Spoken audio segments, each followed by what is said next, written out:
Are you curious what a probate sale is? You want to stick around and watch.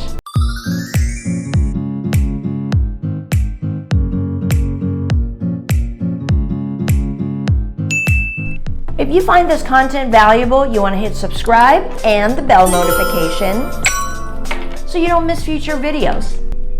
I first want to say, as a full disclosure and a disclaimer, I am not an attorney, I'm not a lawyer, I don't have any legal certification to be giving you advice about probate at all. In this video, I'm going to keep it simple, and simple. I'm just going to talk briefly about what a probate is because our team have served multiple families over the last probably 5 years in various probate situations where the seller is basically executing as the representative to sell a property within the probate guidelines. So I'm going to talk briefly about that just so you have a glimpse of what it is, okay? So if my terminologies are off, don't shoot at me because I'm not a lawyer, okay? So there are two types of probate. The first one is full authority, and the second one is called limited authority.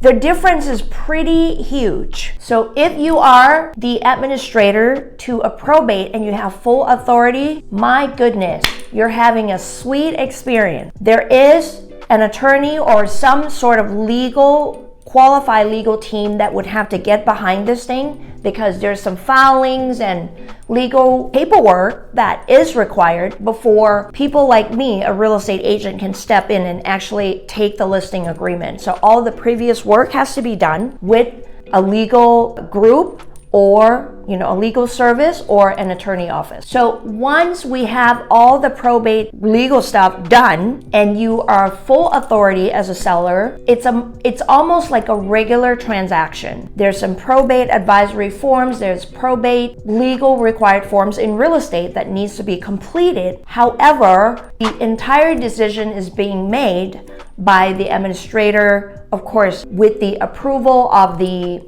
beneficiaries. So if there's a family, there's a group of family members or siblings or what have you, everybody has to approve of an offer that is submitted. And we can do the exact same thing as a regular sale, okay? Now, this is when it gets fun. The second type is limited authority of a probate sale. That gets complicated because what that means is the probate sale is subject to the court approval. The court has to approve the actual offer. Everything has to be written up through the legal team and all of that stuff.